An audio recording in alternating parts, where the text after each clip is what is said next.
Bonjour à toutes et à tous, j'espère que vous allez bien.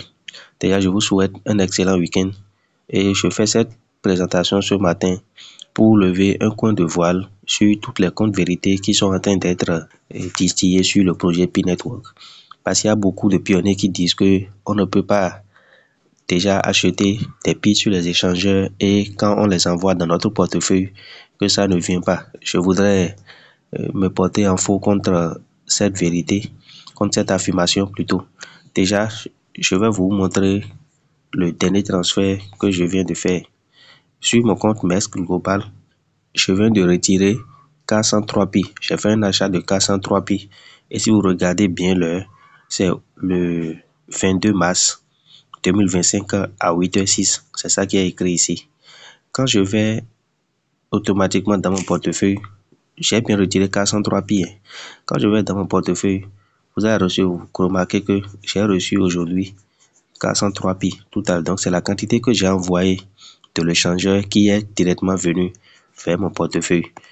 Donc quand j'appuie dessus, il y a les détails qui sont là. Le 22 mars à 8h07. Donc j'ai fait le retrait à 8h06 sur l'échangeur et une minute après, c'est déjà venu dans mon portefeuille. Maintenant, l'autre affirmation contre laquelle je voudrais me porter en faux, c'est que les Pi qui sont retirés des portefeuilles, il y a la quantité qui diminue. Vous voyez, c'est la même quantité que j'ai reçue. Maintenant, il y a certains même qui disent que les Pi qui ont été achetés sur les échangeurs, on ne peut pas les verrouiller afin d'augmenter le taux de minage. Vous n'êtes pas sans savoir que lorsqu'on fait un verrouillage sur le portefeuille, ça augmente la vitesse de minage dans l'application Pi. Donc nous allons faire l'essai ensemble. Actuellement, j'ai exactement la quantité que je viens de payer sur l'échangeur là dans mon portefeuille. Donc j'ai 403 Pi. Donc quand je vais dans l'option de verrouillage, vous voyez, j'appuie sur créer un verrouillage. Automatiquement, j'ai la quantité qui est là. Donc c'est les Pi que j'ai acheté sur les échangeurs qui sont dans mon portefeuille.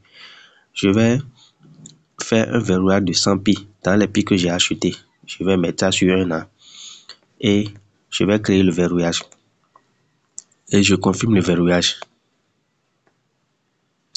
Donc comme vous pouvez le voir, les fonds ont été bel et bien verrouillés. Donc vous pouvez utiliser cette stratégie là pour avoir une grande vitesse de minage. Ça permet d'augmenter la vitesse de minage. Donc vous achetez les Pi sur les échangeurs et vous venez les verrouiller dans votre portefeuille pour augmenter votre vitesse de minage. Investissez le maximum que vous pouvez, allez sur les échangeurs, achetez les pièces, venez les verrouiller dans votre portefeuille pour augmenter votre vitesse de minage afin d'avoir beaucoup de Pi par la suite. Donc voilà l'information que je voulais partager avec vous ce matin. Chose très importante, n'utilisez jamais de l'argent dont vous avez besoin pour investir dans les crypto-monnaies. C'est très dangereux parce qu'il y a la volatilité qui joue fortement dans ce domaine. Donc n'empruntez pas également de l'argent pour investir dans les crypto-monnaies. C'est intéressant pour ceux qui ont fait des verrouillages à 100% ou bien à 90% d'aller sur les échangeurs pour pouvoir augmenter leur stock. Profitez de la baisse actuelle pour maximiser votre investissement pour acheter beaucoup de Pi. Si vous ne savez pas comment procéder, vous pouvez me contacter inbox pour que je vous aide à vous procurer. N'oubliez pas de mettre un j'aime, de liker la vidéo et de la partager dans les autres communautés de pionniers. C'est une nouvelle astuce pour avoir une grande vitesse de minage afin d'avoir beaucoup de Pi. À très bientôt pour une nouvelle vidéo.